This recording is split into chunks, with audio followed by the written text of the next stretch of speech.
¿Cómo era Chile en los meses previos al 11 de septiembre de 1973? ¿Quiénes eran los protagonistas de entonces? ¿Qué pasó esa mañana del martes en La Moneda? El siguiente reportaje es un registro histórico efectuado por Informe Especial entre 1992 y el 2003, con entrevistas exclusivas a personeros de la Unidad Popular, a dirigentes opositores de entonces, a defensores de la moneda, a militares que participaron en el alzamiento y a militares que trataron de oponerse al golpe.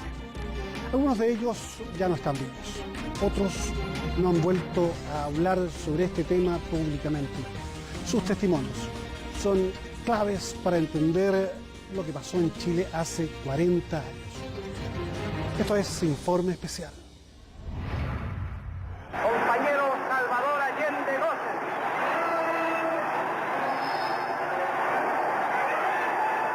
Allende ganó las elecciones de 1970 con un 36% de los votos. Al no haber una mayoría absoluta, el Parlamento debía resolver entre los candidatos Alessandri y Allende en una sesión programada para el 24 de enero de 1971. Luego de acordar un estatuto de garantías constitucionales, la democracia cristiana resolvió votar por Allende. Sectores ultraderechistas, con la complicidad estadounidense, organizaron conspiraciones para impedir el acceso de Allende al poder. Con la idea de generar condiciones para una intervención militar, un comando extremista de derecha pretendió el 22 de enero secuestrar al comandante en jefe del ejército, René Schneider. El general trató de defenderse, pero fue baleado en su auto. El 24 de enero, Allende era designado presidente de la República.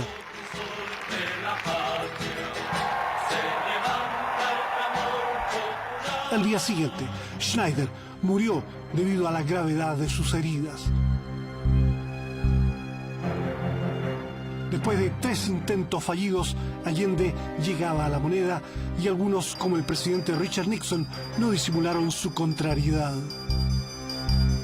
Es el único presidente de América que no manda ni un saludo cuando Allende, por la transmisión del mando el día 3 de noviembre de 1970. Comenzaba un periodo de cambios: leche gratuita para todos los niños, alza del salario mínimo, iniciativas para nacionalizar el cobre y profundizar la reforma agraria iniciada por Frei. El gasto público aumentó y la economía registró un auge. El crecimiento económico altísimo en el sector industrial, el más alto que ha habido en la historia de Chile, era una alucinación, era más bien una ilusión. Había todo tipo de bienes baratos, con precios casi todos ellos fijados. Entonces, desde el punto de vista de su satisfacción personal, estaba todo el mundo feliz. Que hemos dicho que crear un gobierno democrático, nacional, revolucionario y popular, que abrirá el camino al socialismo, porque el socialismo no se impone por decreto. Se iniciaron las estatizaciones de industrias, campos y bancos. La democracia cristiana acusó violaciones al Estatuto de Garantías suscrito con Allende. Grandes y medianas empresas privadas estaban en la mira gubernamental. La izquierda mira a la propiedad privada como la bestia negra, como la causa de todos los males de la sociedad chilena. En la oposición se denunciaba que el gobierno marchaba hacia la conquista del poder total.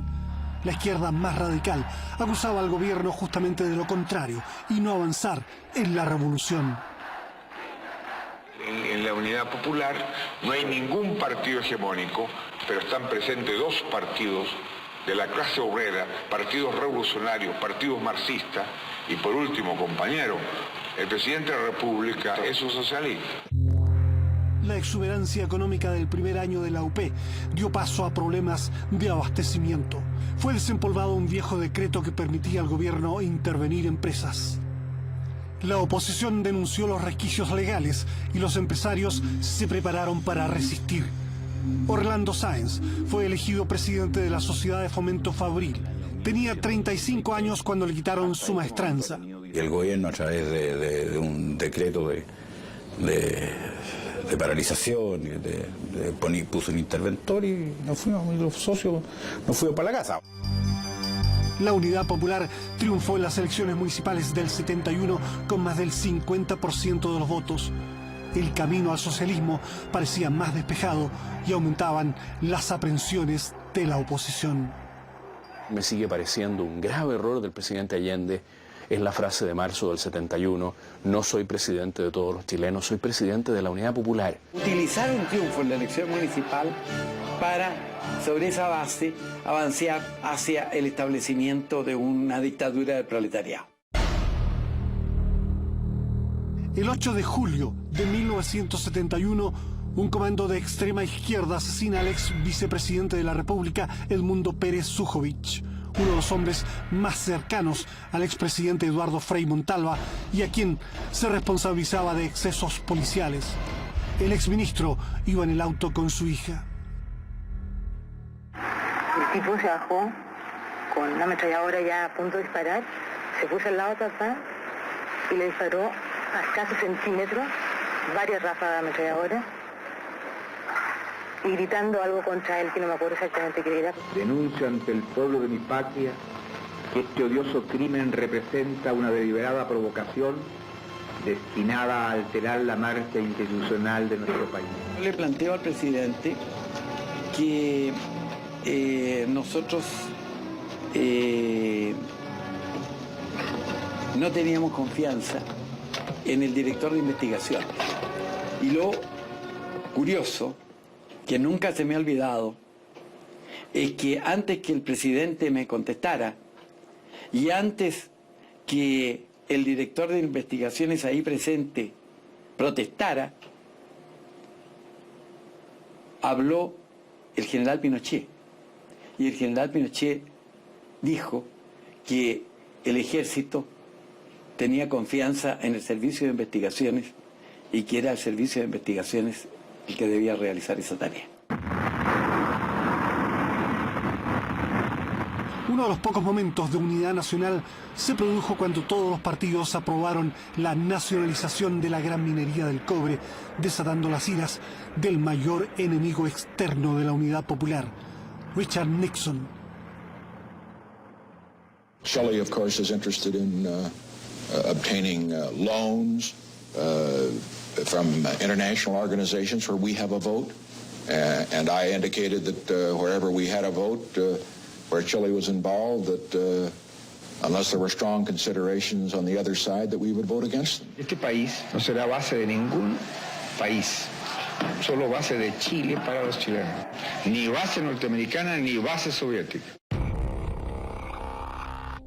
Estados Unidos bloqueó la venta de cobre y la economía chilena tambaleó como había prometido Nixon.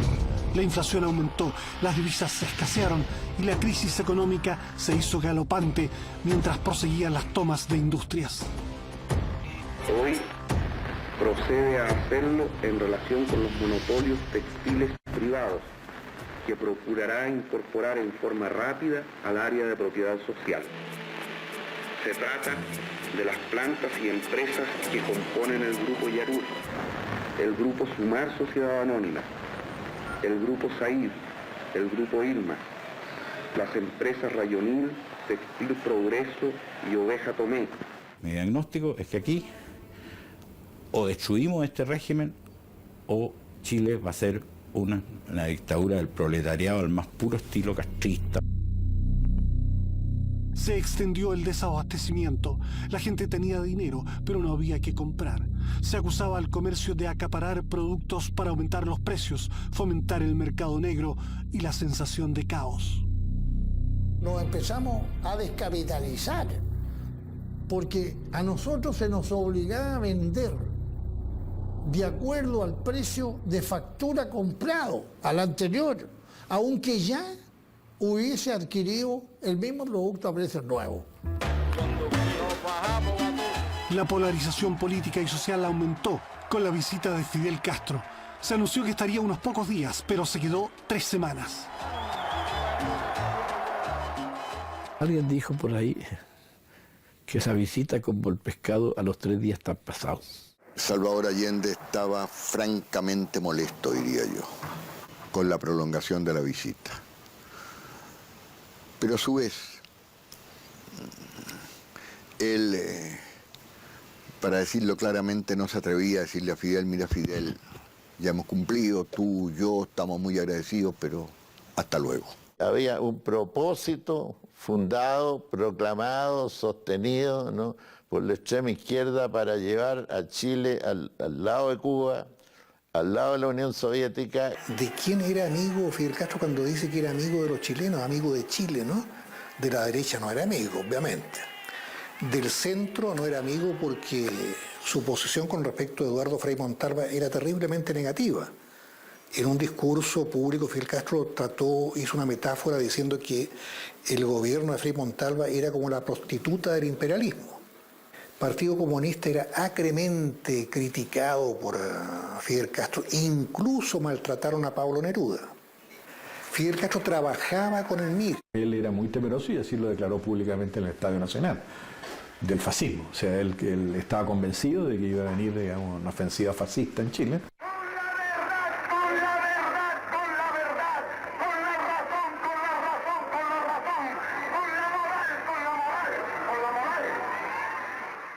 Siempre, en todas las reuniones pedíamos armas. Y siempre nos decía lo mismo. Hablen con Allende, si Allende autoriza, nosotros le facilitamos armas. Fidel dejó armas para el GAP, la guardia privada del presidente, pero según Andrés Pascal, Allende nunca autorizó envíos para el MIR. El mandatario estaba más preocupado de las agónicas arcas fiscales. Se esperaba que la Unión Soviética podría conseguir un préstamo de $200 millones, pero Leonid Brezhnev fue reacio a la petición. No hay plata, los argumentos eran, se levantó Brezhnev frente a un plano que tenía gigantesco en su oficina en el Kremlin, en Moscú, para decirme, mire, aquí estamos nosotros, acá están ustedes. Cuba ya nos queda más cerca que ustedes. Se habló nuevamente, más reservadamente, y se logró un apoyo, creo que fue de $80 millones. La Unión Soviética, como ya lo he dicho, no prestó ninguna ayuda, ninguna, no poca ayuda al gobierno de la Unidad Popular. Dominado por la oposición, el Parlamento destituye al ministro José Toá, iniciando una escalada de acusaciones constitucionales contra ministros a los que se acusa de incumplimiento de la ley. Aumenta el área de propiedad social y surgen los cordones industriales que agrupan a trabajadores proclives a la unidad popular. Nosotros hemos planteado como una necesidad la presencia de obreros, empleados y técnicos en un porcentaje en la dirección de las empresas. Pero eso no implica que esas empresas vayan a ser autónomas y vayan a tener independencia para producir. No, nosotros somos y seremos partidarios de una economía centralizada. Me acuerdo que una vez expropiaron un circo que tenía 14 tipos, una cosa así, ¿no? Cuando a un presidente decía, Allende lo votó, la radicalización irresponsable de su régimen producida por termocéfalos, como se decía en aquellos tiempos. La alianza que nos permita derribar al enemigo por poderoso que sea. La alianza que nos permita detener la acción del imperialismo a través de los monigotes que tienen en Chile. Las iniciativas para estructurar legalmente las áreas de la economía fracasaron y en la Unidad Popular se confrontan distintas posiciones.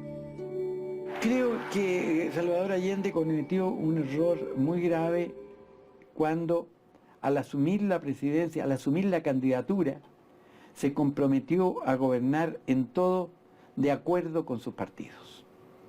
Yo creo que el que es elegido presidente de la República tiene una responsabilidad personal que no puede quedar subordinada a el asentimiento de todos los demás. El principal sospechoso de intransigencia para la oposición era el senador socialista Carlos Altamirano. Parte de la izquierda lo apoyaba con la proclama "avanzar sin transar". En el Partido Socialista había gente que nos decía a nosotros, cualquier acuerdo entre socialista o gobierno de Allende con la democracia cristiana es traición al programa y traición al pueblo de Chile. Esos son los cuentos absurdos De que yo me oponía, ¿qué se quiere decir? Si se piensan las cosas con una mínima lógica. De que yo influía de tal manera en Allende que yo podía decirle al presidente de Chile, yo no quiero acuerdos. Y el presidente de Chile me decía, como usted mande, señor Carlos Altamirano. Es una estupidez. El país está dividido como en los peores momentos de su historia. Muchos recuerdan la Guerra Civil de 1891, en la que murieron más soldados chilenos que en la Guerra del Pacífico. La derecha y la democracia cristiana enfrentan a la OP, pero la política palaciega es desbordada en la calle y en los campos, mientras algunos acopian armas. Los partidos comunista y socialista tenían aparatos militares. El MIR actuaba desde fuera del sistema. El llamado a crear, fortalecer y multiplicar el poder popular, el poder de los comandos comunales, el poder de los obreros y los campesinos. Los revolucionarios y los trabajadores deben de inmediato extender las tomas de fábricas y fundos, multiplicar las tareas de defensa, impulsar el poder popular. No hubo guerrilleros propiamente tal, hubo gente que no llega a los 1500, incluyendo el MIR y el Partido Comunista, que tuvieron alguna preparación de puntería, de armas. La fuerza de choque del Partido Nacional era el comando Rolando Matus. Para ir a hacer la propaganda nuestra, había que llevar un grupo firme para la pelea también, porque siempre salía a pelear. Pero el grupo más violento era Patria y Libertad, liderado por Pablo Rodríguez y definido como laico, antimarxista y popular. Miembros suyos se involucraron en el asesinato del general Schneider. Al principio, cuando se forma Patria y Libertad, incluso ingresa la vertiente nacionalista ultraconservadora de Jaime Guzmán, pero posteriormente se produce la crisis inevitable entre el laicismo y el conservadurismo ultracatólico, Opus Dei, y finalmente esto explosiona a mediados de 72 y se retira Jaime Guzmán. Las armas que tuvimos las traje yo personalmente desde Argentina en varios vuelos que hice en mi propio avión.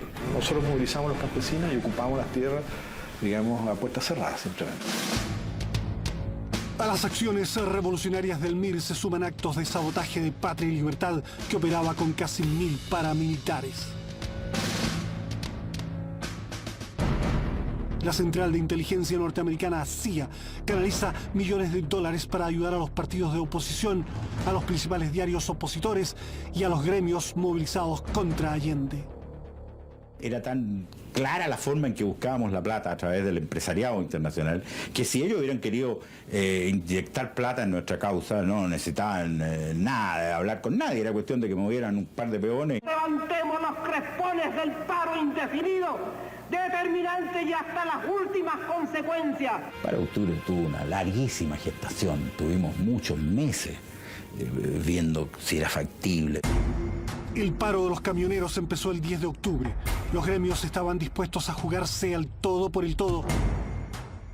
El régimen de Allende no cayó el 11 de septiembre del 73.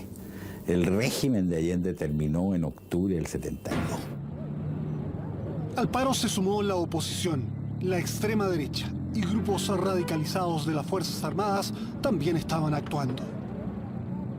A mí me contacta un sector de la Armada y nos pide que participemos, dirigidos por ellos, con los materiales que ellos nos proveían, en apoyar el corte de suministro eléctrico, energía, transporte, ferrocarril. O sea, una campaña planificada de sabotaje. No era un hombre de izquierda ni cercano a Allende, pero Prats no quería eludir esa responsabilidad a pesar de sus dudas. Entonces así que antes de asumir, por ejemplo, hubo reunión de los generales y todos convinieron en que correspondía a hacer eso. Había sido un gran amigo del general Schneider. Compartía la convicción que las Fuerzas Armadas deben ante todo respetar el orden institucional. El nuevo gabinete acabó con el paro y calmó momentáneamente los ánimos. Allende viajó a México, un país que le admiraba, y a Naciones Unidas, donde terminó así su exposición. Y la certeza de que esos valores tendrán que prevalecer, no podrán ser destruidos.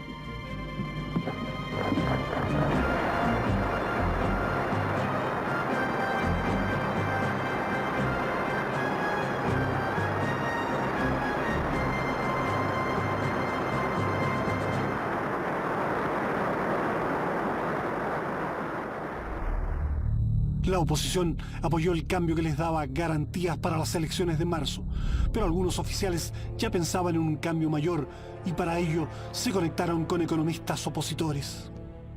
Nos pusimos de nuevo en esta capacidad de estudiar un plan. Se llamó el ladrillo porque eran hojas fotocopiadas así tan altas y que al final fueron bandadas de a pocas, de a 5 hojas a Valparaíso. Decidimos que ciertos militantes del movimiento se dedicaran a contactar en las distintas ciudades del país a los oficiales con mando de tropa en todo Chile. Se llegó a las elecciones y el eslogan comunista fue "No a la guerra civil". Cuando hay una revolución está latente el peligro de la contrarrevolución, porque nadie cede voluntariamente las posiciones que detentan. Chile vive una inflación la más alta del mundo y de su historia. Vive la escasez y el mercado negro. Vive las colas y la desvalorización monetaria. La oposición coaligada en el CODE logra el 57%. Triunfa, pero no alcanza los 2/3 necesarios para derrocar legalmente al presidente. Los militares salen del gabinete. El presidente le planteó a los partidos de la Unidad Popular, tenemos 3 alternativas. 1, entendernos con la democracia cristiana. 2, convocar a un plebiscito. 3, ir a la patada, ir a la definición por la fuerza. Y él le dijo, yo soy partidario de entenderme con la democracia cristiana. El drama del presidente Allende es que no logró poner de acuerdo a su gente. Si no puede gobernar ninguno de esos 2 otros sectores civiles, no quedan más que las Fuerzas Armadas, porque la gente suelta no puede gobernar las naciones. No tuvimos la suficiente realidad. Léase Salvador Allende, Carlos Altamirano, Luis Corbalán, y sigue y continúa la lista de dirigentes que también tenían influencia. No tuvimos el realismo suficiente para decir lo más que se puede hacer en Chile es un reformismo muy moderado a la manera de un Eduardo Frei. Prolifera el mercado negro y la escasez. Los mineros del Teniente van a la huelga y Allende mantiene el optimismo. Nunca lo vi, taciturno, nunca lo vi paralizado. Yo miraba y decía, este caballero, ¿cómo maneja esta situación? ¿Cómo duerme? ¿Cómo funciona? Los contactos míos a nivel capitanes de navío y posteriormente almirantes comenzaron por ahí por marzo, abril del 73 y fueron las primeras veces que yo tuve contactos personales con ellos. Eso ya era definitivamente... Aquí había que iniciar un montaje de un golpe de Estado. El 29 de junio se produce el tanquetazo. Blindados rodean la Moneda y soldados avanzan sobre el viejo palacio. Un oficial dispara a un camarógrafo que registra su propio asesinato a una cuadra de la sede de gobierno.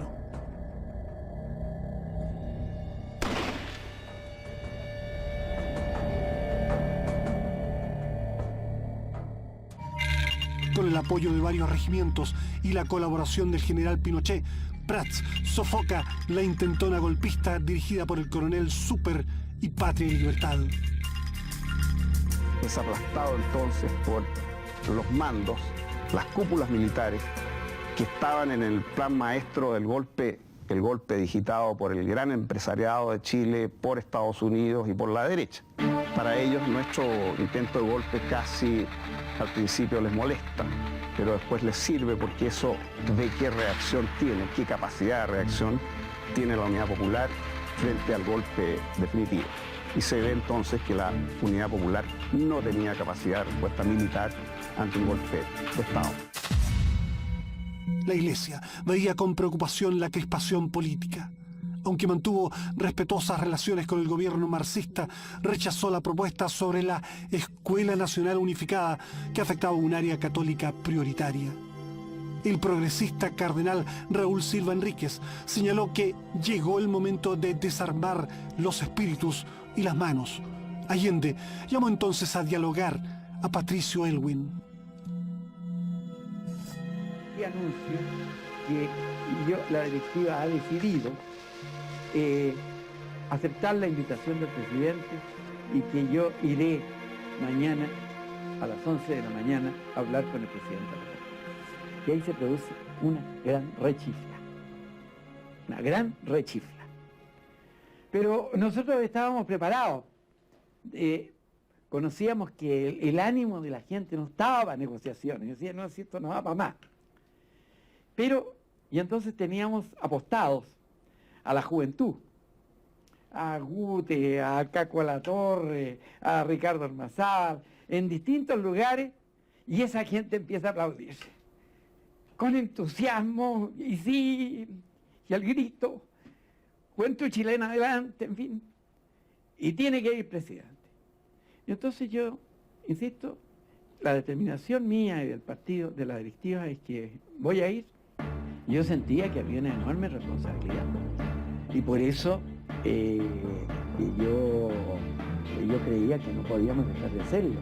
Se produjeron 3, 4 reuniones de dirigentes de la Unidad Popular a las cuales yo no asistí expresamente para que no se dijera que era mi presencia la que obstaculizaba ese acuerdo. Yo proponía que el gobierno promulgara la reforma de las áreas de la economía, que el gobierno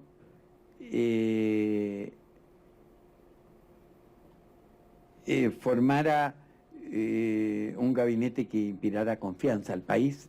¿Con gente de la DC? No discutimos nombre, sino que contemplara la posibilidad de un gobierno que diera confianza al país. Allende le pide a su amigo Gabriel Valdés que fuera un operador externo. Todos los demás dijeron muy bien. Todos los ministros. Todos los ministros. Si quieren, si Salvador quiere el gabinete, estamos todos dispuestos a renunciar. Llama por teléfono, sale Briones, ministro del Interior, y vuelve demudado y se ha matado al comandante. Edecán del presidente. El comandante Arturo Araya fue baleado en la puerta de su casa por extremistas de derecha. El asesinato enrareció aún más el ambiente político, complicó las negociaciones con la DC y afectó al presidente. Era muy amigo del comandante Araya. Allende le diría que lloró cuando asesinan al comandante Araya. En agosto, Aylwin da por fracasadas las conversaciones mientras Allende llama nuevamente al gabinete a los militares. El mandatario quiere seguir dialogando y pide al cardenal Silva Enríquez que los invite a él y a Aylwin a comer.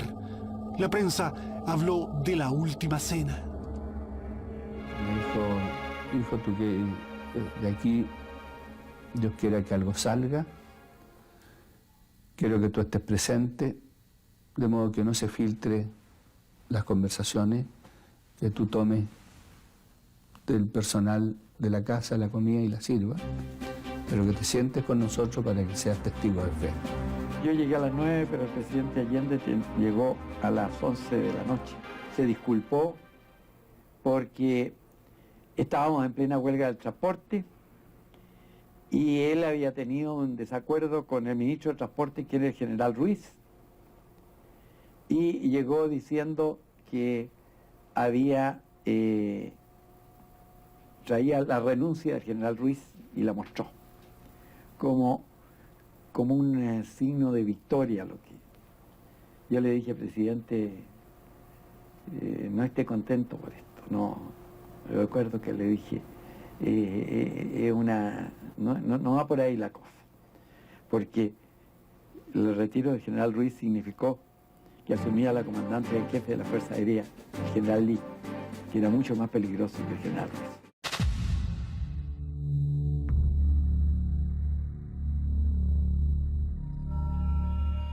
Y yo recuerdo que le dije, mire, presidente, usted puede pasar a la historia como el hombre que construye un socialismo en democracia en Chile. O puede ser pasar a la historia como el hombre que quiebra la democracia en Chile, que destruye la democracia en Chile. Y eso depende de lo que usted haga ahora. Pero esto significa que usted tiene que manejar el buque. Allende le responde, ¿usted cree que no lo estoy haciendo? Estoy tratando de hacerlo. Hágalo con más fuerza. Y prometo formalmente que vamos a tener una actitud más dura. Se tomó el acuerdo de formar un grupo de C-Gobierno para ver los temas más críticos del momento. Pero los hechos corrían más rápido. Una semana antes, el nuevo ministro de Defensa, Carlos Prats, nombra a Augusto Pinochet como comandante en jefe subrogante del ejército. A los pocos días, cientos de personas, algunas de ellas esposas de oficiales del ejército, se reúnen frente a la casa de Prats para protestar por su postura de colaboración con el gobierno. Prats les pidió a sus pares que firmaran una carta de rechazo a la protesta y de lealtad a su persona. Pocos lo hicieron. Mi papá ve que efectivamente no contaba con el apoyo de los generales y renuncia.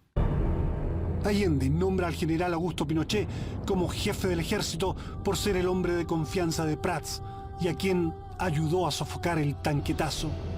El diálogo con la DC estaba en punto muerto y la Cámara de Diputados declaró inconstitucional la forma en que estaba gobernando Allende.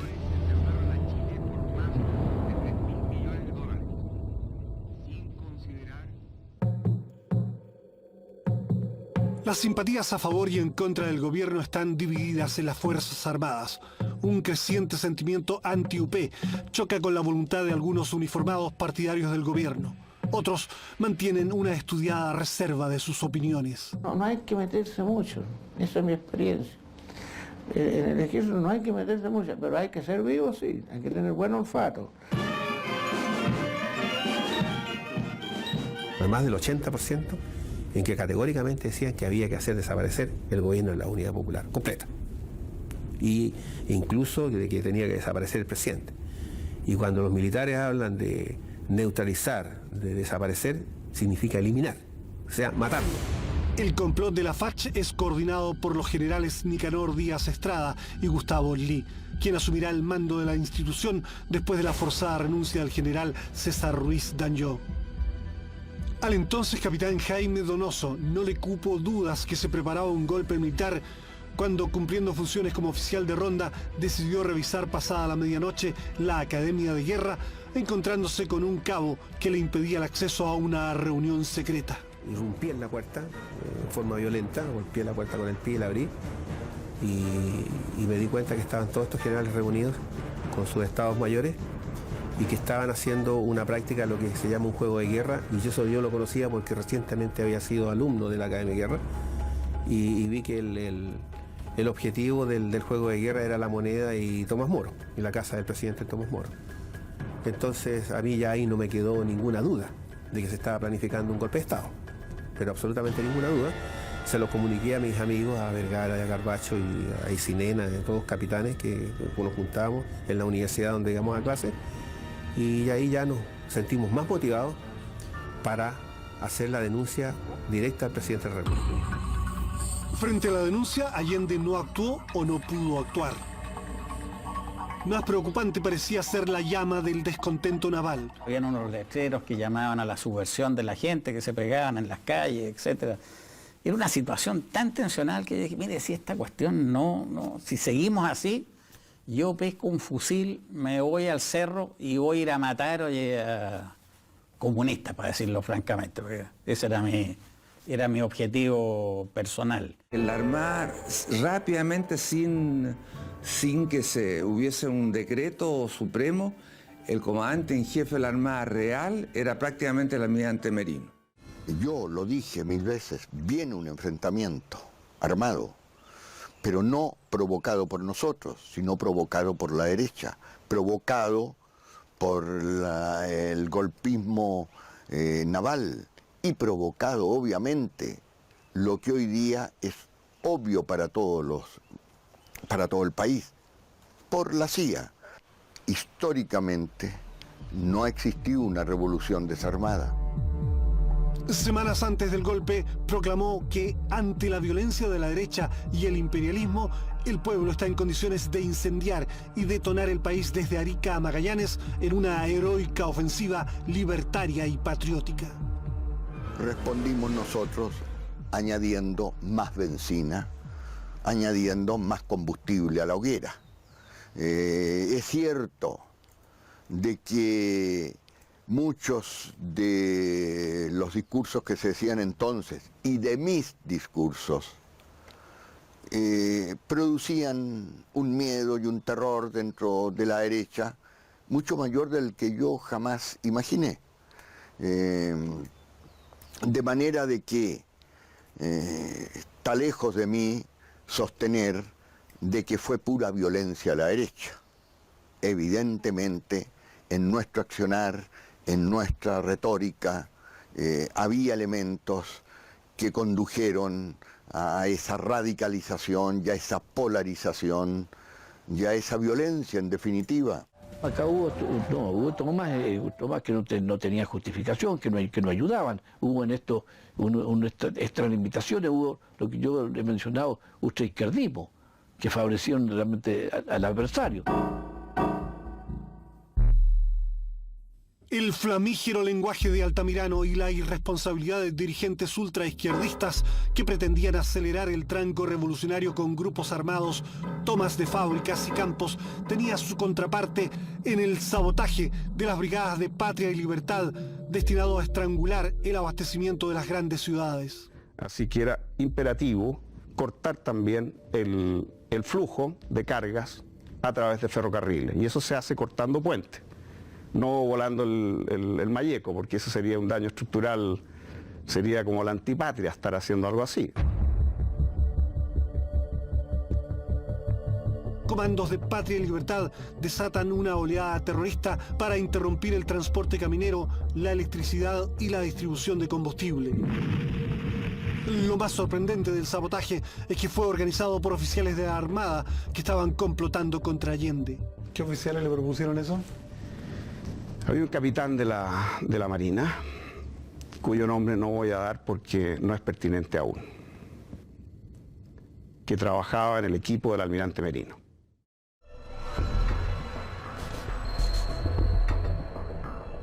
Al comenzar septiembre, el paro de los camioneros atormenta al gobierno y resulta difícil hacerlos fracasar, porque los transportistas son financiados con fondos de la CIA y de empresas extranjeras canalizados por Orlando Sáenz y la Sofofa.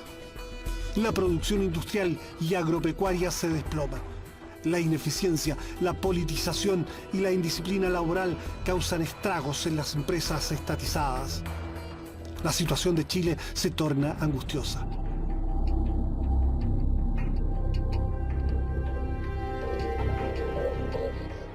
Hay quienes desean acelerar la descomposición del país para provocar la anhelada intervención militar y establecen contacto con el capitán de Marina en retiro Vicente Gutiérrez, que trabaja como instructor para Patria y Libertad. Y se le dan nombres de personas, de dirigentes de la UP, a los cuales había que hacerles atentados en sus casas. ¿Liquidar, por ejemplo, a quiénes? Voy a dar un solo nombre. Se nos pidió concretamente que atentáramos contra el secretario general del Partido Socialista, Carlos Altamirano, a lo cual me negué absolutamente y desde luego no se hizo. En una ocasión, estando comiendo en mi casa, Jorge Arrate, que en ese entonces era ministro, no recuerdo de qué ya, de repente sentimos una balacera, salimos, bueno, el auto del ministro había sido atravesado de lado a lado por 4 o 5 impactos de bala. Todo este terrorismo que se empieza a generar espontáneo, porque indudablemente hay una cantidad de atentados y de situaciones de violencia que no corresponden a directrices del movimiento Patria y Libertad.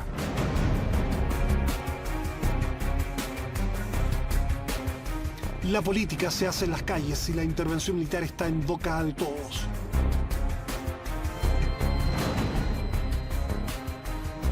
Allende expresaba públicamente su confianza en las Fuerzas Armadas. El presidente Allende fue extraordinariamente atento con las Fuerzas Armadas. Yo le digo que en 3 años, o en casi 3 años, solamente eliminó 2 generales de la Fuerza Aérea. Circunstancia que en periodos posteriores salieron 16, 18 de una sola vez.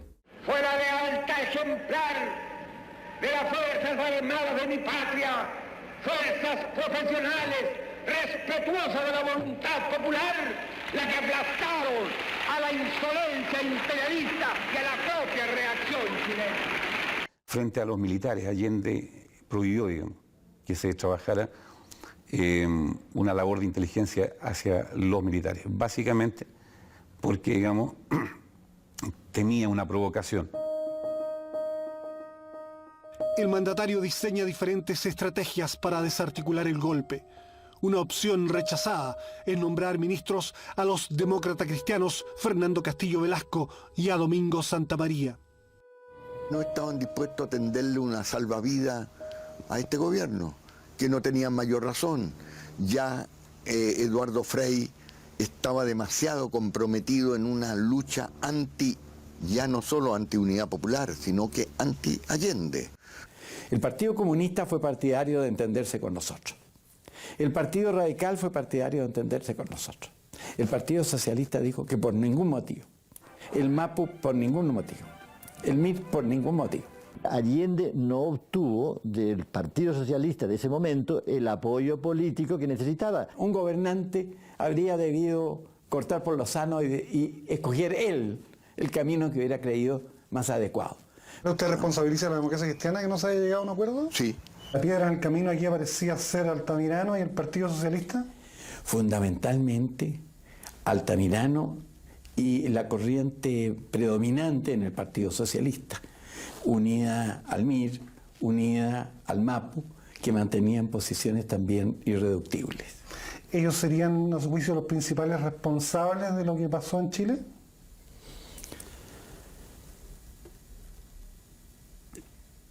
No sé si los principales, pero si por principal se entienden los que tienen mayor cuota de responsabilidad, yo creo que sí. Yo soy el chivo expiatorio. Yo he sido el causante principal del golpe. No hubo asesinatos del comandante en jefe del ejército chileno, René Schneider. No hubo participación de la CIA, no hubo terrorismo de la derecha en que se volaban una vez por semana torres.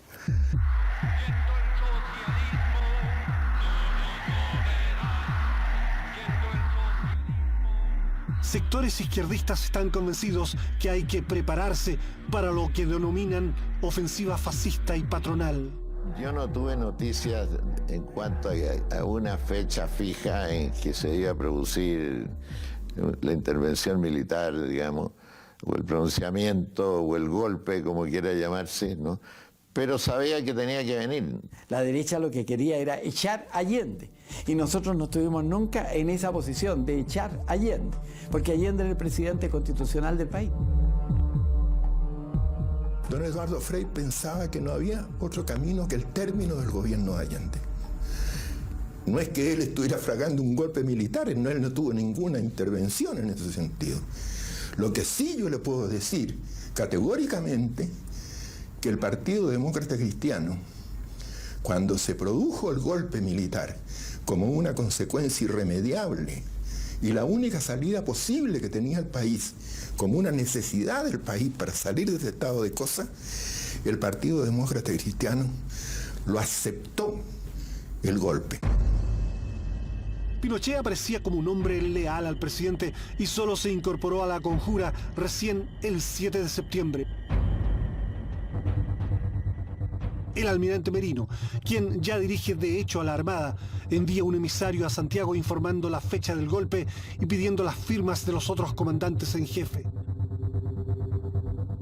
En la carta señala: Gustavo y Augusto, bajo mi palabra de honor, el día D será el 11 y la hora H6.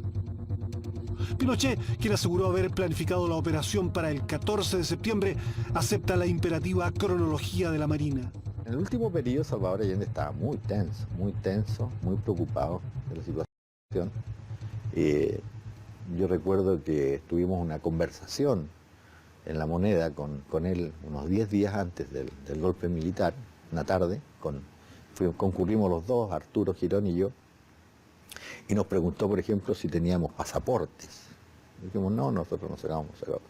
Entonces dijeron, saquen pasaporte y preocúpense de sus familias, que pueda ocurrir. El 8 de septiembre, el retirado general Prats almuerza con el presidente y le sugiere abandonar el país. Allende responde jamás y le habla de un plebiscito para resolver democráticamente la situación.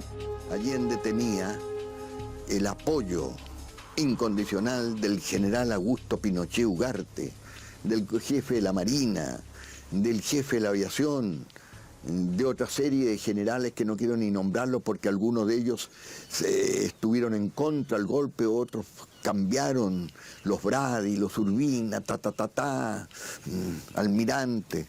Bueno, o sea, no era una locura de Allende, un abandono de la realidad de Allende, el estar trabajando ese día 10 en un llamado a plebiscito, cuando ya era claro de que había una movilización importante de las tropas. Casi un centenar de marinos antigolpistas han sido arrestados y la Armada quiere desaforar a Garretón y a Altamirano para procesarlos por sedición. Desafiante, el líder socialista condena en el Teatro Caupolicán los abusos contra los marinos arrestados. Importa más el discurso de Carlos Altamirano de horas antes del golpe de Estado que la participación durante 1000 días de la CIA, del gobierno americano, de Nixon, de Kissinger. Elwin propone el 10 de septiembre que los diputados y senadores renuncien y se llame a elecciones generales. La propuesta llega tarde. Una corte de apelaciones verá el desafuero de Altamirano el día 11 de septiembre y es el pretexto de Pinochet para el acuartelamiento de tropas. Informa de esa decisión al ministro de Defensa, señalando que lo ha resuelto previendo incidentes. En la UP, con excepción de Altamirano, pocos dudan de la lealtad de Pinochet, quien hablaba diariamente con el mandatario. Yo tenía antecedentes que era un hombre muy doble, muy ambiguo, de que trabajaba siempre, había trabajado con unos y otros, de que era un hombre muy ignorante, de que dentro de los militares se habla de los generales cuarteleros, un título así, o sea, del que anda imponiendo orden, pero que no tiene ninguna capacidad intelectual, como era el caso de Schneider, como era el caso de Prat y como era el caso de muchos otros. Pinochet evidenció astucia y aparentemente pidió a Allende postergar el llamado a plebiscito para no retrasar el golpe. El ejército y las Fuerzas Armadas hasta el último momento apoyaron el gobierno. Algunos saben ya la fecha exacta del golpe, pero el presidente de Chile la ignora. Y en los diarios se anuncia que Allende concurrirá el martes 11 de septiembre a un encuentro por la vida en la Universidad Técnica del Estado. El 10 de septiembre, incorporado ya a la conjura, Pinochet traslada a su familia a un regimiento de los Andes comandado por el coronel Cantuarias, un oficial simpatizante de Allende. Almuerza con el general Lee y se reúne con oficiales para las últimas instrucciones. Dice haberles hecho jurar a cada uno de ellos ante una réplica del sable de Bernardo Higgins que todo lo tratado en esa reunión debe ser mantenido en secreto. No es efectivo, fíjese, soy no sé quién. Salió en un libro que tenía a ninguno, yo no recuerdo, jura, lo que sí él nos pidió de que esto era secreto, que no podía salir, por ejemplo, la misión que me dio a mí. Desde el atentado contra el general Schneider, la UP se preparaba para enfrentar acciones violentas contra el régimen. El aparato de defensa, descontando el GAP, digamos, lo componían no más de 150 personas, 150 militantes. Nuestro armamento, digamos, tuvimos al final. Al principio era un armamento muy escaso, el que venía de antes, digamos, del ELN.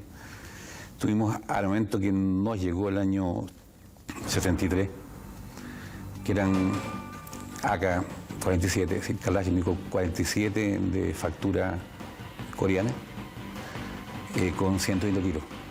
Creo que eran 5 los lanzacohetes RPG-7. Nosotros teníamos parque para un primer combate, ¿no? Las armas que estaban en Tomás Moro las había mandado Fidel. El GAP tenía una mayor provisión de armas, que eran básicamente armas que Allende, digamos, no las quería entregar por el temor, digamos, por el temor de que se usaran antes de tiempo, que fueran una provocación hacia el ejército. Luego que el MIR se retiró del GAP, el Partido Socialista puso en el dispositivo de seguridad presidencial exclusivamente a miembros de su colectividad, especialmente jóvenes que recibieron instrucción militar en Chile, en Cuba y en Corea del Norte. Sí hice gestiones para de que un número muy limitado, por lo demás, de 30, 40 compañeros, fueran a tomar cursos de armas. Era la misma gente que cuidaba a Fidel Castro, que nos preparaba a nosotros. El adiestramiento o el entrenamiento que tengo, ¿no es cierto?, es en defensa personal, en inteligencia, contrainteligencia en Cuba y en Corea. Nosotros teníamos algunas armas, pero que para 1000 personas. Ridículo para enfrentar eso. Además de sus grupos armados, la UP confiaba en las organizaciones creadas en torno a las áreas industriales urbanas. Elaboramos un plan al interior del partido para preparar, digamos, a la militancia, para que consecutivamente ellos prepararan a los obreros, digamos, de las diferentes poblaciones y especialmente los cordones industriales. Los trabajadores podrían actuar con palos, piedras, cócteles molotov e incluso tanquetas construidas con cargadores frontales. Se tratan de comprar algunas pistolas argentinas, digamos, las Marcati, etc. Armamento popular también se empezó a crear allí porque no teníamos una vía de obtención de armamento con mayor poder. El diario comunista El Siglo del 11 de septiembre advertía lo que se avecinaba. La izquierda confiaba en que parte de las Fuerzas Armadas se alinearía con el gobierno para sofocar cualquier cuartelazo. Él esperaba que una parte del ejército y fundamentalmente de carabineros estuviera al lado nuestro. Eran fundamentales los cordones industriales, la movilización del pueblo, la lucha de los estudiantes, pero contando con un sector significativo del mundo militar. El jefe socialista consideraba que en caso de un golpe, Allende no debía refugiarse en la moneda.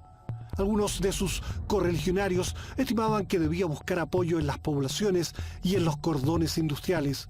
Pero Altamirano pensaba que debía dirigirse a un regimiento leal al gobierno y allí organizar la resistencia a los facciosos. Porque ahí daba más tiempo para preparar una defensa, para que el pueblo saliera a las calles, para que, en fin. Los socialistas habían diseñado el llamado Plan Santiago, que consultaba anillos concéntricos de defensa en torno a la moneda. Ante eso nos planteamos que debía haber una resistencia en la moneda, fuerte, basada, digamos, esencialmente en lo que es la escolta y los dos edificios de alrededor, obras públicas, digamos, y a otro lado otro ministerio. ¿Sí? La idea era tomarse con gente para tener, digamos, una resistencia que durara. La misión exactamente a mí tenía que que establecer un cerco en torno a la moneda, no a distancia inmediata. La moneda no se tocaba, salvo orden superior. El ataque al Palacio de la Moneda incluía también una acción frontal de los blindados. El envolvimiento del cordón industrial de Vicuña Maquena estaría a cargo de la Escuela de Infantería. El WIN controlaría el norte de la capital y el Maipo neutralizaría el cordón Cerrillos y Maipú. Después de la medianoche, el Plan Silencio sacará del aire a varias emisoras izquierdistas santiaguinas, mientras equipos de civiles y militares preparan los bandos que serán propagados por una cadena radial en contacto directo con el Ministerio de Defensa. El general de Carabineros, Jorge Urrutia, informa telefónicamente del alzamiento en Valparaíso. Inmediatamente recibo la orden de parte del presidente de que sea despertado todo el dispositivo en forma verbal, no sonora, para no despertar sospecha en los alrededores.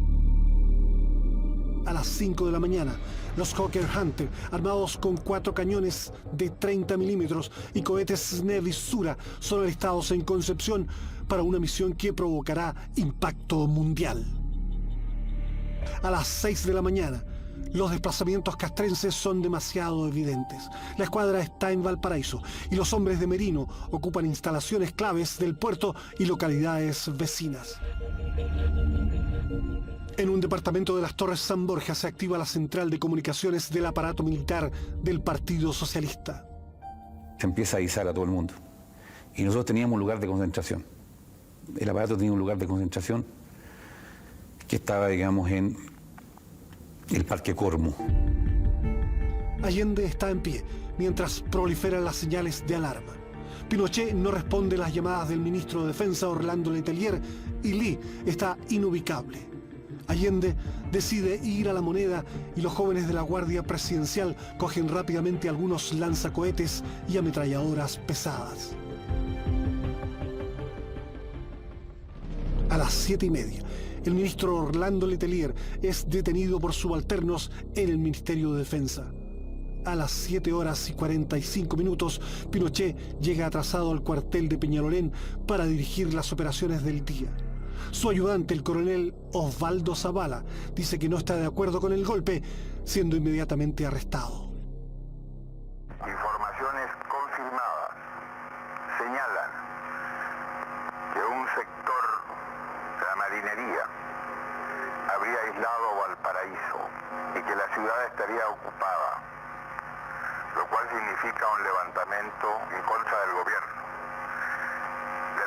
legítimamente constituido, del gobierno que está amparado por la ley y la voluntad de los ciudadanos. En estas circunstancias llamo sobre todo a los trabajadores que ocupen sus sitios de trabajo, que concurran a sus fábricas, que mantengan calma y serenidad. Hasta este momento en Santiago no se ha producido ningún movimiento extraordinario de tropas y según me ha informado el jefe de la guarnición, Santiago estaría acuartelado y normal. En todo caso, yo estoy aquí en el Palacio de Gobierno y me quedaré aquí defendiendo el gobierno que represento por la voluntad del pueblo. Terminada la intervención, se asoma por última vez al balcón de su despacho. Por propia voluntad está atrapado en el viejo edificio que simboliza el poder del Estado. Lo acompañan sus asesores, los guardaespaldas del GAP, 6 mujeres, entre ellas 2 periodistas, 17 detectives, un equipo de 8 médicos leales y la Guardia de Carabineros reforzada por tanquetas del Grupo Móvil.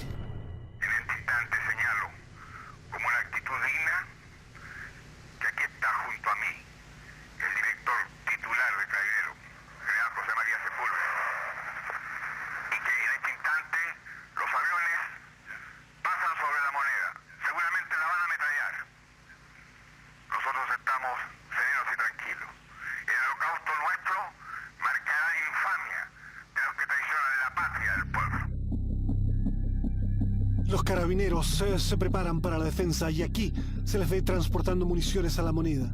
Pero en el edificio institucional Norambuena se ha instalado el general Arturo Giovane, quien privará de poder a los generales Sepúlveda, Galindo y Urrutia, leales al gobierno.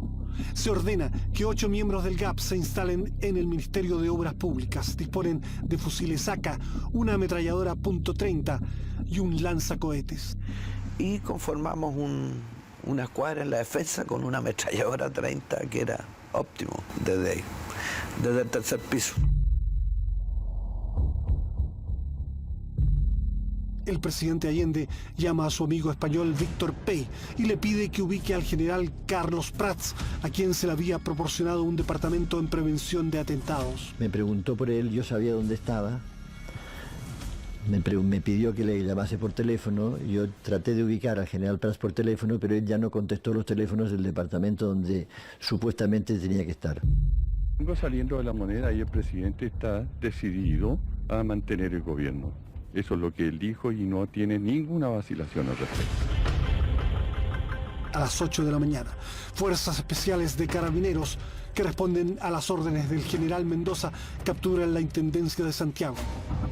Poco después se escucha al mayor Roberto Guillar leyendo la primera proclama de la Junta Militar.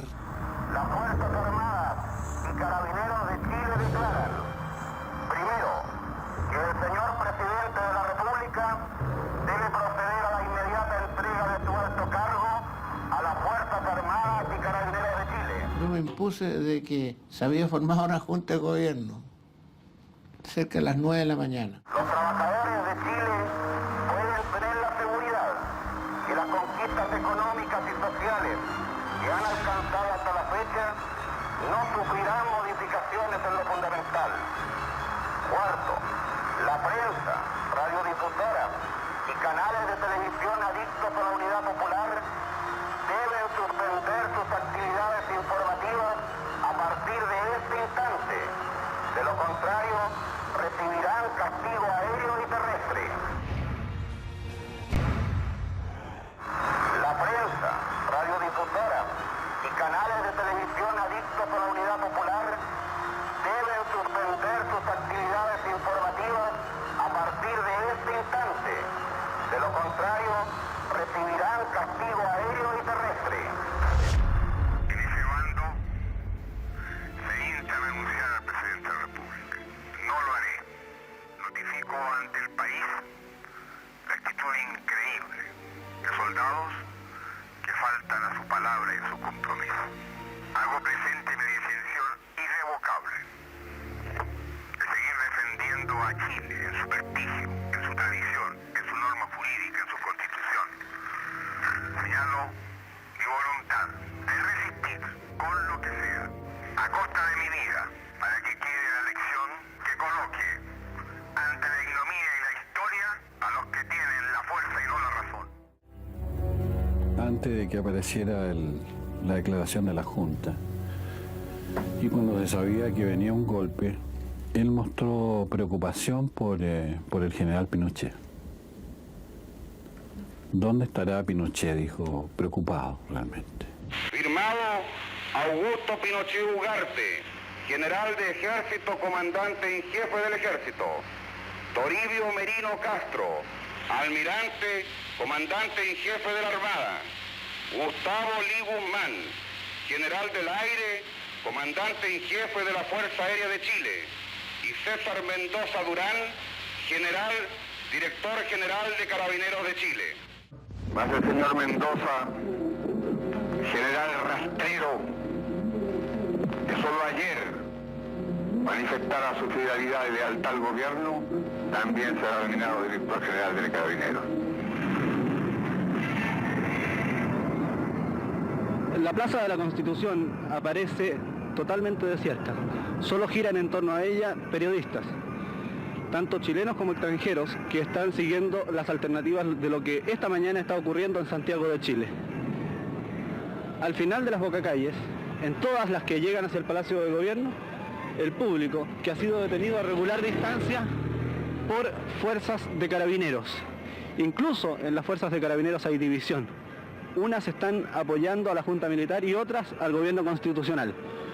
La mayoría de las radios presenta este aspecto.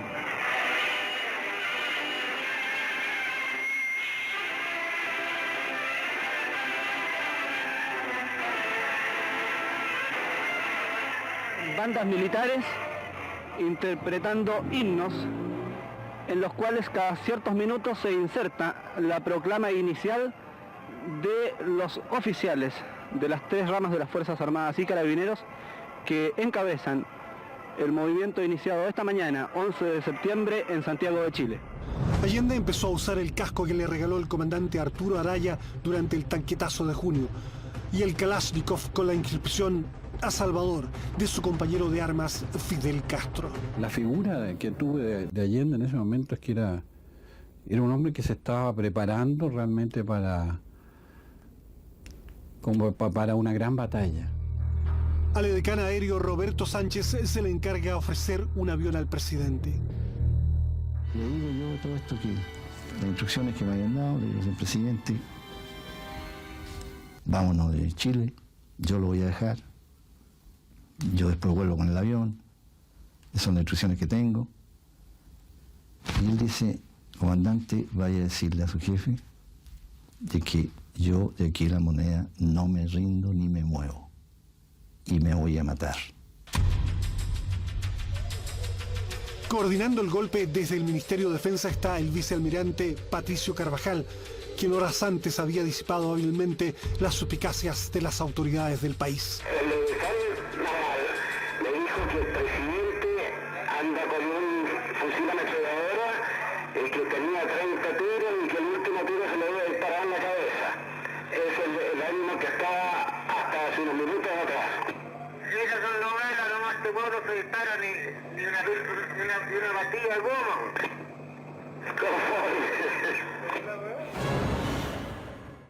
El gran error del Partido Socialista, y mío en consecuencia, fue el haber hecho creer de que había un real movimiento guerrillero, que teníamos fuerzas armadas con capacidad de enfrentar a un sector, por lo menos, del ejército. Sacamos las armas ese día y nos fuimos hacia el Parque Colón. Es decir, con una camioneta, digamos, llena de armas y un auto de escolta. Máximo teníamos unos 120 hombres. La comisión política, a las 10 de la mañana, da la orden de combate al partido. La orden de combate en defensa, digamos, de el gobierno popular, ya sabiendo a esas horas de que no había ninguna unidad militar al lado del proceso, sino que era enfrentarse con más de 100.000 hombres, digamos, a nivel de Chile. Decidimos en ese minuto entonces enviar a Hernán del Canto a La Moneda a conversar con Allende, porque todavía se podía circular por la Alameda. Yo escuché cuando él hablaba con un dirigente que al parecer le preguntó qué es lo que hacía, qué actitud tomar. Entonces el presidente le dijo, yo no sé lo que van a hacer ustedes, hagan lo que han predicado con tanto entusiasmo. Yo personalmente sé lo que yo tengo que hacer. El Palacio de la Moneda deberá ser evacuado antes de las 11 horas. De lo contrario, será atacado por la Fuerza Aérea de Chile. Los trabajadores deberán permanecer en sus sitios de trabajo, quedándoles terminantemente prohibido abandonarlos. En caso de que así lo hicieren, serán atacados por fuerzas de tierra y aire. En La Moneda se vive una vorágine de rumores. La defensa se redujo a cuestiones espontáneas después de repartirnos los sectores y ponernos en las ventanas y todo para un eventual asalto. Ubicar las ametralladoras grandes en la sala de consejo apuntando a la puerta principal. Pero todo así, como se llama ahora, artesanal. Tenemos que resistir y tenemos que quedarnos aquí mientras llegue la ayuda, mientras lleguen, no sé, por los obreros, la gente. Nunca pensamos que estábamos solos. Había surgido una hipótesis de que Allende podría haber salido a través del Ministerio de Obras Públicas y por ahí evadir el bombardeo. Pero Allende esa idea la rechazó tajantemente. Él dijo que el lugar de los presidentes era la moneda y él se quedaba ahí. Yo tuve una conversación donde se planteaba golpearlo, de sacarlo aturdido, esa es la verdad. Entonces se echó porque, qué sé yo, si se le pasaba la mano, pasaba cualquier cosa. El pueblo y los trabajadores fundamentalmente deben estar movilizados activamente, pero en sus sitios de trabajo, escuchando el llamado que pueda hacerles y las instrucciones que le dé el compañero presidente de la República. A las 9:30 de la mañana, el vicealmirante Carvajal ofrece nuevamente a Allende un avión para que salga del país. El mandatario se niega a renunciar, califica de traidores de mierda a los jefes militares y afirma que un presidente chileno no se rinde.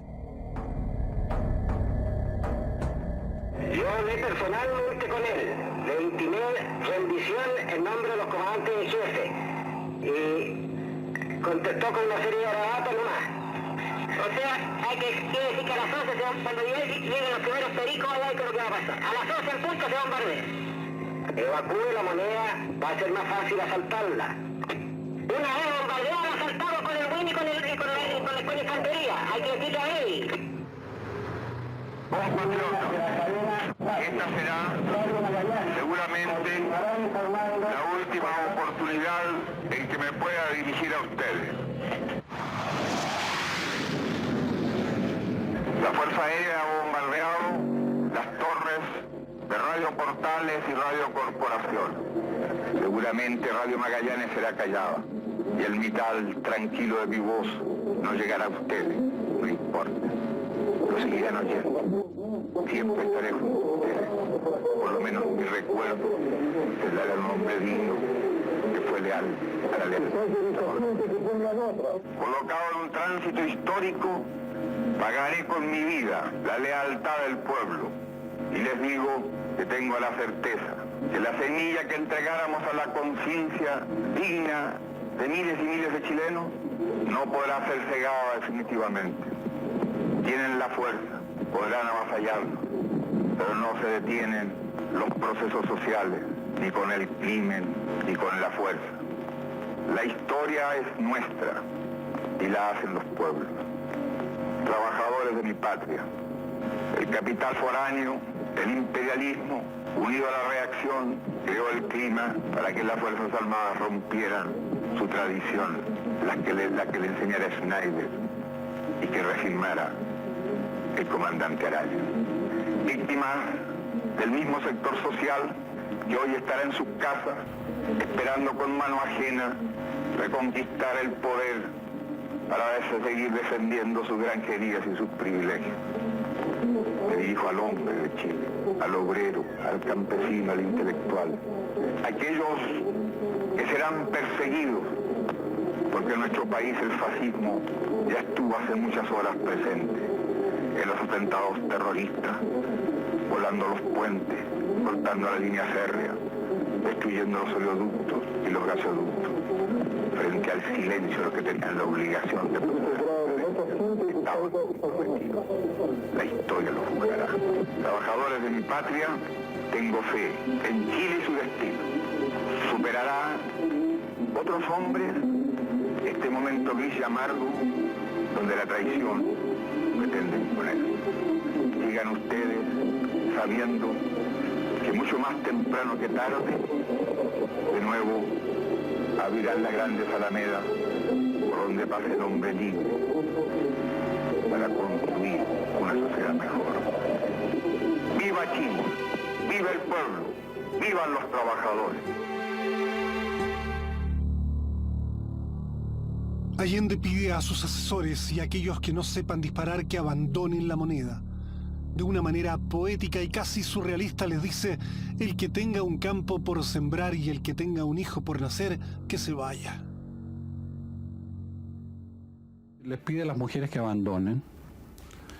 Les dice que él no quiere héroes y que se quede en la moneda aquel que pueda defenderse.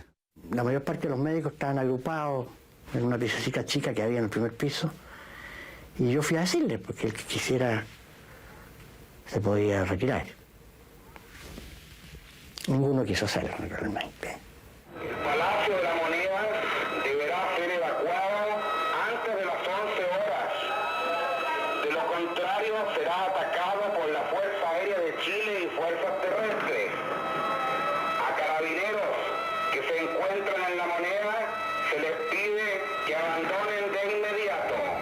La Guardia de Carabineros se retiró y el presidente los habría autorizado, diciéndole sí que dejaran las armas. No podemos nosotros aceptar plazas ni parlamentos, que significa diálogo, significa debilidad. Todo ese montón de jetones que hay ahí, el señor Toral, el otro señor Almeida, todos estos mugrientos que estaban echando a perder el país, debe pescarlos presos y el avión que tienes dispuesto tú arriba y sin ropa con lo que tienen para afuera. José Toá, ¿quién me dice que esperen un momento para convencer al presidente? Negativo. 5 para las 10 de la mañana. Y aparecen frente al Palacio de Gobierno fuerzas blindadas. El 29 de junio también había uno de estos vehículos frente a la Moneda. Ahora son 1, 2, 3 y están tomando ubicación frente al Palacio de la Moneda. Sus ametralladoras apuntan en dirección al palacio.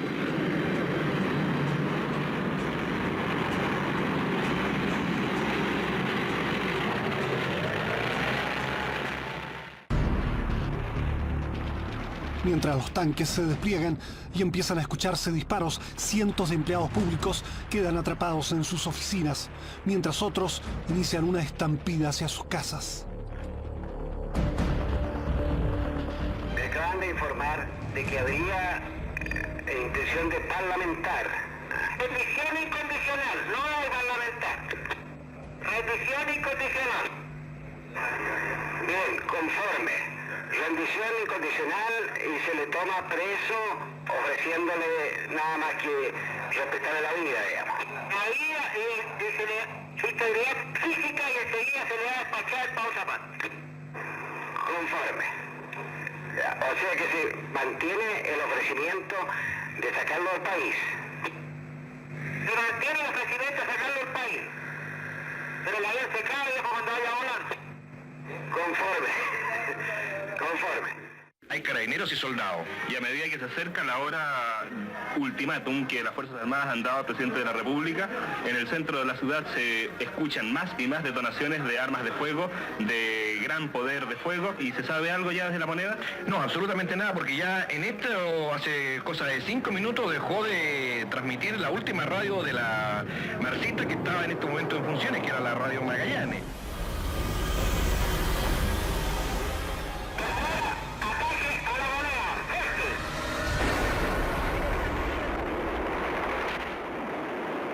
Ametralladoras del tanque. Chico, ven. Ven aquí.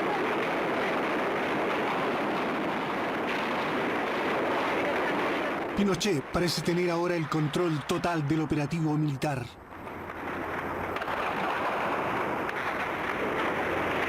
va a aplicar la ley marcial a cada persona que se le sorprenda con armas o explosivos. Va a ser fusilado de inmediato, sin esperar a juicio sumario ni sumario.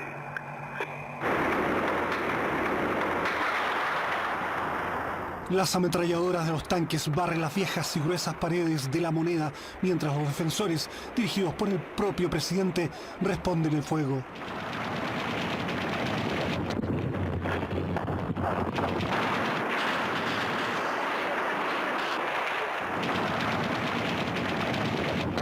No teníamos cómo contrarrestar el ataque.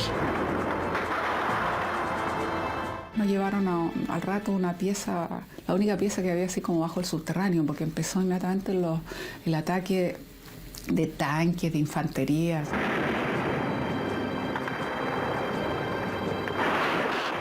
Había una resistencia efectiva ahí en el Ministerio de Obras Públicas y por lo menos había una ametralladora ahí que disparaba y que provocó muchos problemas.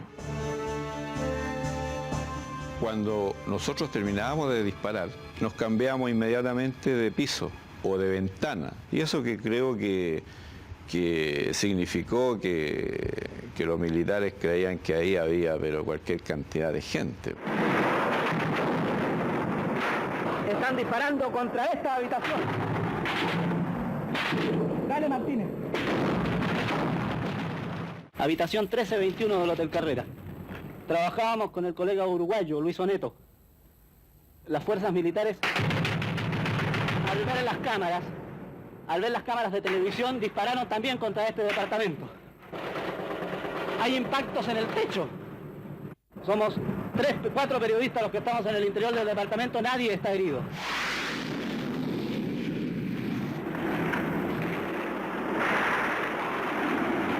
Yo lo había visto disparar algunas veces, había disparado, pero había disparado a blanco y cosas así, ¿no?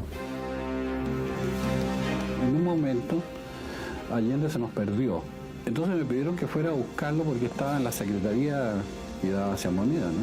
Me fui arrastrando hasta la secretaría y Allende estaba disparando, ¿no? Con su metralleta, estaba disparando hacia la calle Moneda. Lo pesqué de los pies y lo atraje hacia mí para sacarlo de esa situación, porque me habían pedido que lo llevara donde estábamos el resto, ¿no? Y Allende en ese momento se da vuelta y primero me echó un garabato, ¿no? Me dijo, déjame, concha de tu madre, ¿no?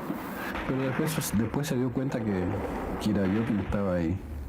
Y me dijo, eres tú, Gironcito. ¿Ves? Me dijo que la cosa era más seria de lo que tú creías.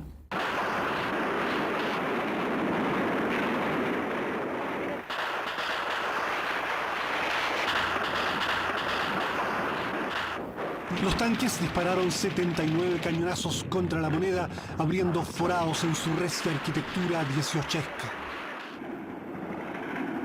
Se dispararon varios miles de tiros.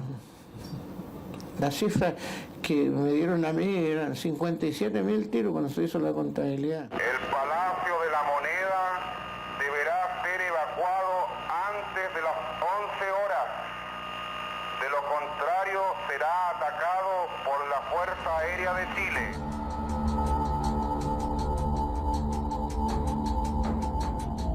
El general Lee ha resuelto bombardear la Moneda para acabar con la resistencia y los cazabombarderos vuelven a despegar desde Concepción.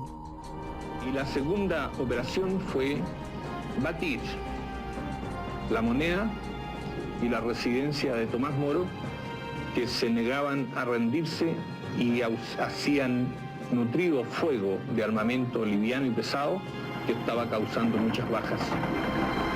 Allende pide una tregua para que salgan las mujeres, entre las cuales están sus hijas Isabel y Beatriz, más conocidas como Tati. El presidente de la República, alrededor de 20 para las 11 de la mañana,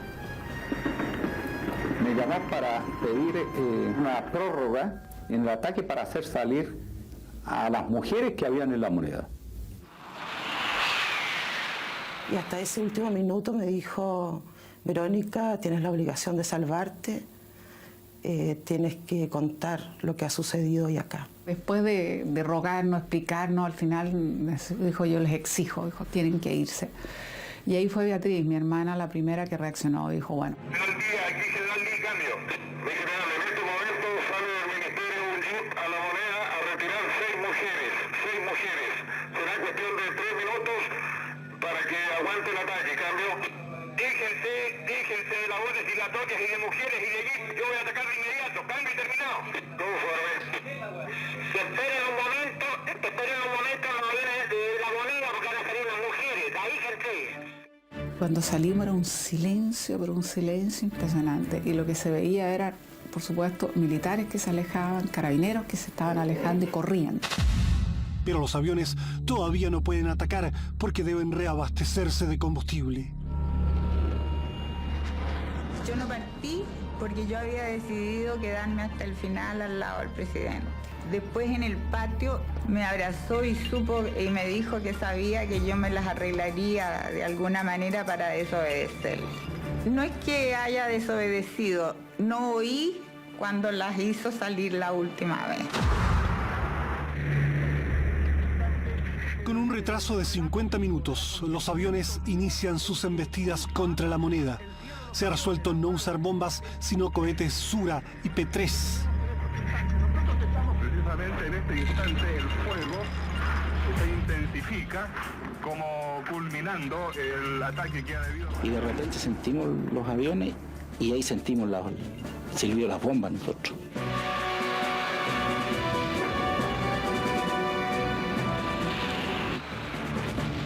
Con la .30 yo traté de tirarle mucho, pero no, era imposible porque cuando venía el avión, cuando venía a la altura de La Moneda, el avión ya iba en pica hacia arriba. Una gran llamarada, ¿ah?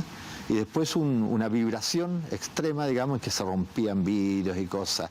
Todas las personas que estén ofreciendo resistencia al nuevo gobierno deberán atenerse a las consecuencias. La situación adentro era ya intolerable, irrespirable, insoportable. O sea, solamente el instinto de conservación te permitía, digamos, buscar la alternativa para poder seguir respirando. Una de las cosas más terribles para mí fue ver cuando empezó a incendiarse la bandera.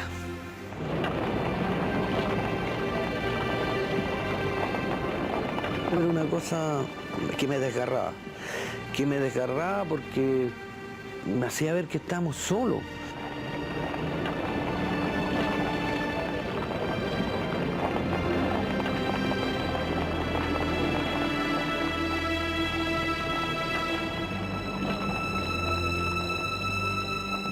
La bandera se quemó completamente.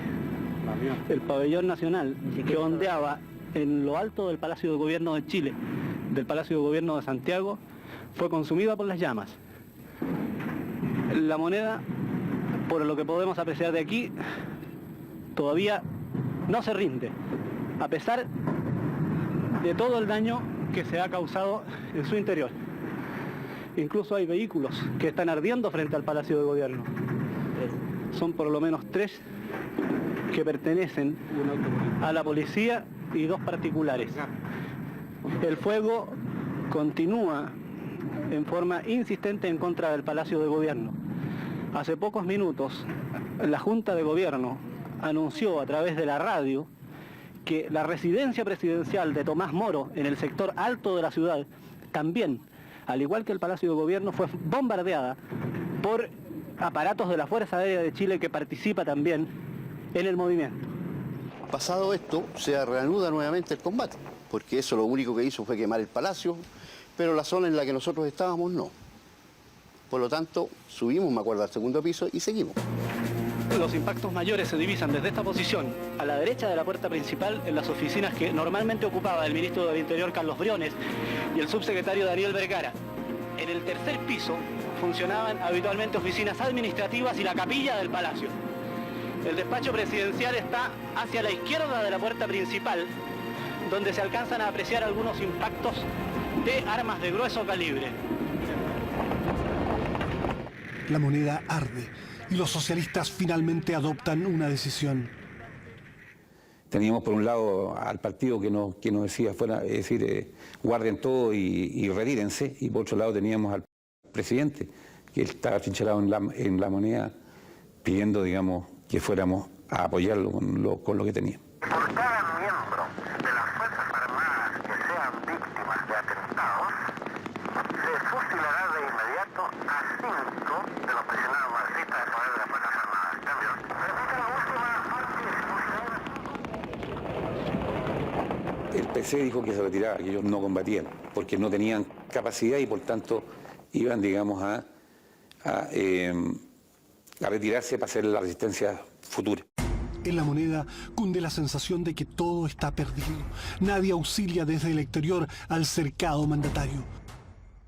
Ya con el Salón Toesca incendiándose, debajo de una mesa se reúne Allende con Jaime Barrios, con el Cheno Pupán, con el Coco Paredes, que estaba, Daniel Vergara, Osvaldo Puxio, Oscar Soto, y yo también estuve en ese momento ahí.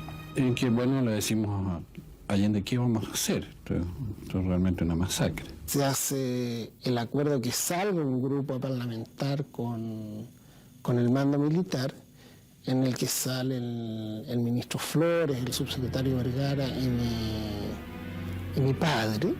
La idea es nada de parlamentar, sino que tomar los presos inmediatamente. Conforme. Y otra cosa, Patricio, es interesante que hay que tenerlo listo la avión que dice allí. Esta gente llega, de ahí, ni una cosa se toma, se te ríe el avión y parten. La opinión mía es que estos caballeros se toman y se mandan a cara a cualquier parte. Y por último en el camino lo van tirando abajo. La situación es desesperada. Augusto Olivares, el periodista y leal amigo del presidente Allende, está muy deprimido. 15 minutos antes de que se matara el periodista Olivares, nos topamos en el patio de invierno y me abrazó, muy pálido, muy ya choqueado, y me dijo: mijito, llegó el fascismo y esto va a ser terrible. Y a los 15 minutos se mató. A mí me tocó descubrir al perro ahí. Y bueno, en eso hasta ahí llegué yo nomás. Me quebré porque el perro era mi hermano. Y ahí Allende lloró. Lloramos todos. Esta es la visión que presenta el Palacio de Gobierno. Exactamente 3 horas después que se inició el movimiento de tropas dispuesto por la Junta Militar. Entre tanto se siguen disparando, hasta que no salgan con bandera blanca, se le va a seguir disparando. Quieren Guaraca hasta el final y no se apague el incendio. Sí, porque ya las tropas están por entrar a La Moneda, así que en todo caso van a ser hechos prisioneros dentro de poco. La calle ha quedado totalmente desolada frente a todo este tremendo ruido que hacen los disparos de tanques, de tanquetas, de aviones, de armas cortas que están desde todos los lugares. La calle ha quedado totalmente desolada frente a todo este tremendo ruido que hacen los disparos de tanques, de tanquetas, de aviones, de armas cortas que están desde todos los lugares. En esos momentos sonó uno de los citófonos, un citófono que quedaba en un pasillo en el segundo piso. Me llamaba el prefecto inspector René Carrasco.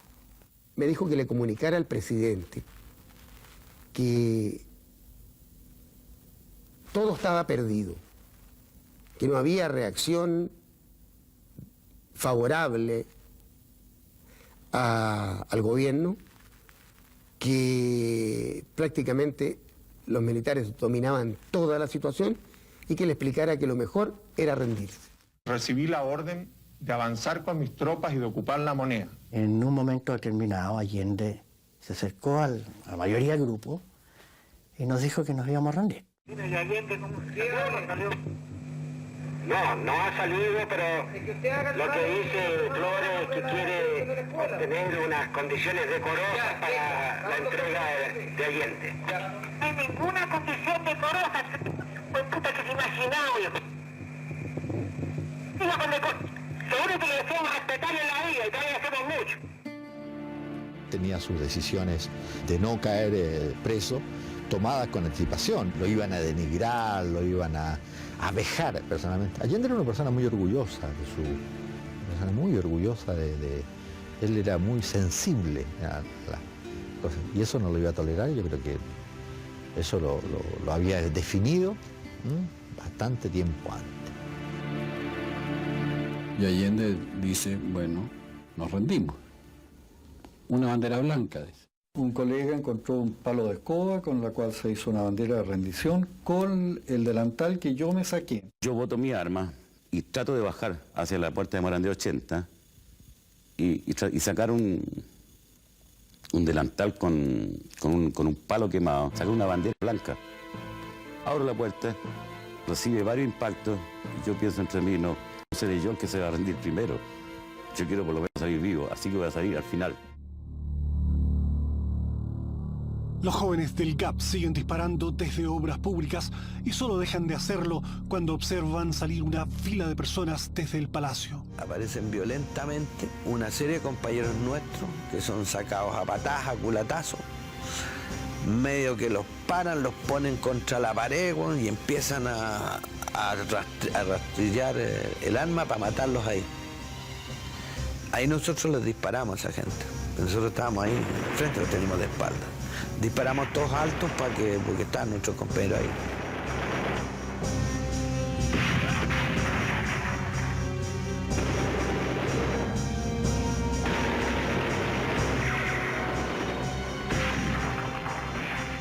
Primero estaban de pie, pero como seguían disparando de obras públicas, estamos en la calle, le dije que se tiendan todos.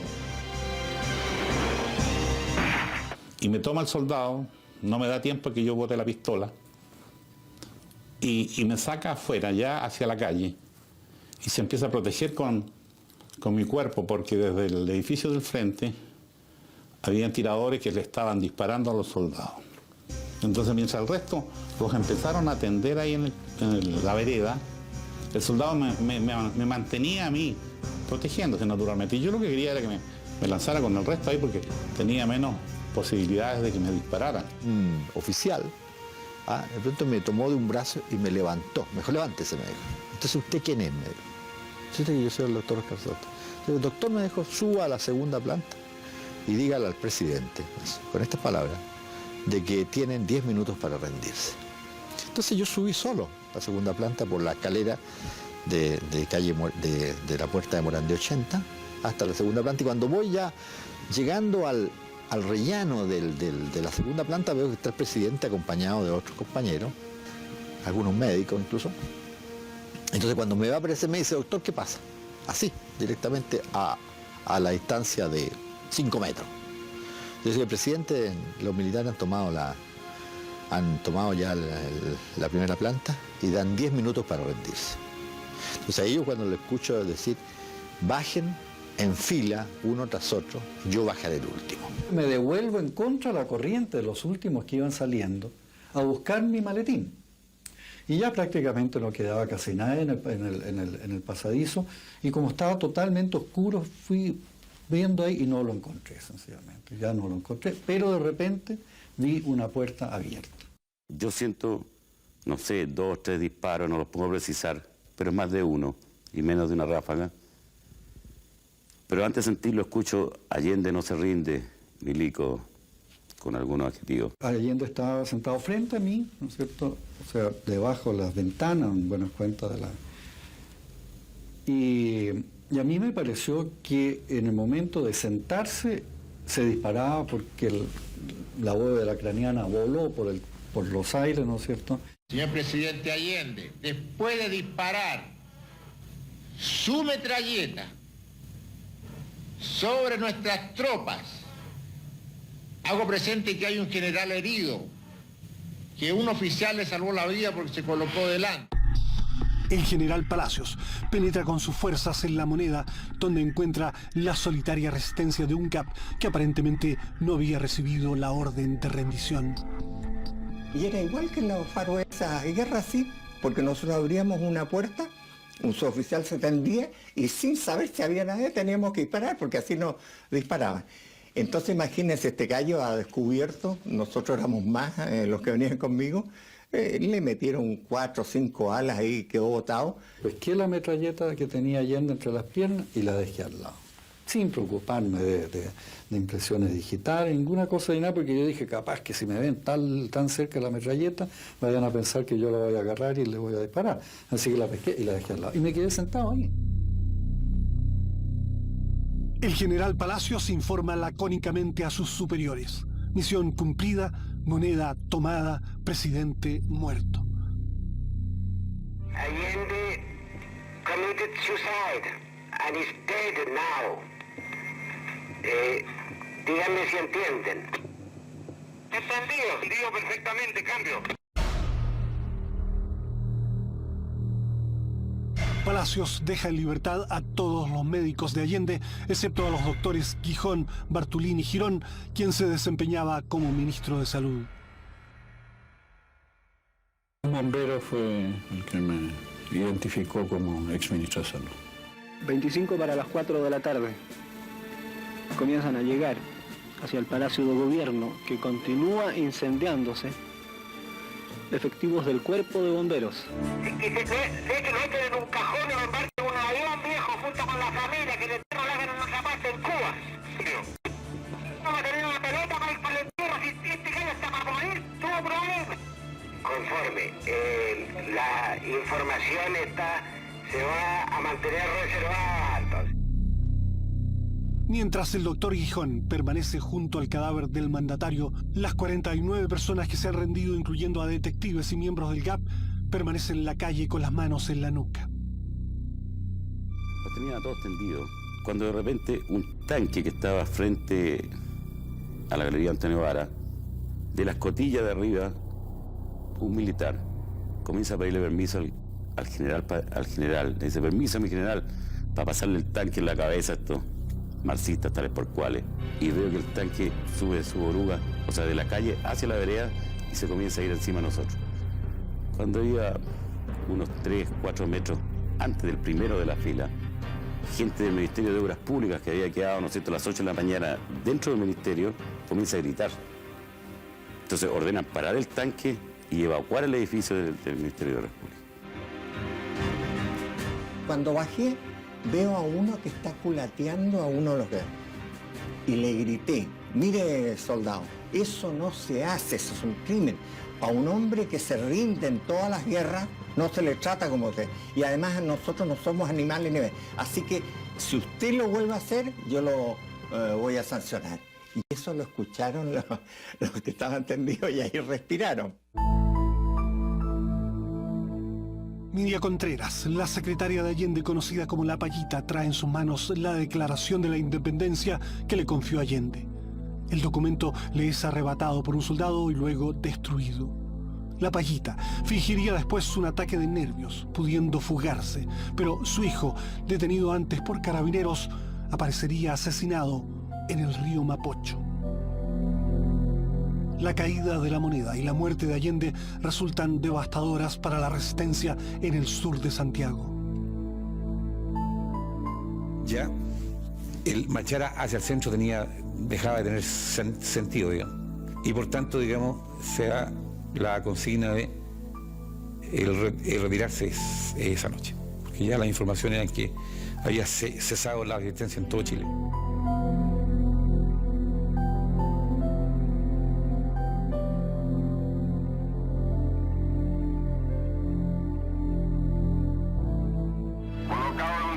Histórico, pagaré con mi vida la lealtad del pueblo. Es conveniente que nos consideremos que se puede tener dos caminos. Un camino que lo enterremos aquí de forma secreta y el otro que lo echemos a enterrar a Cuba. Sigan ustedes sabiendo que mucho más temprano que tarde, de nuevo, abrirán la grande Alameda por donde pase el hombre libre para construir una sociedad mejor.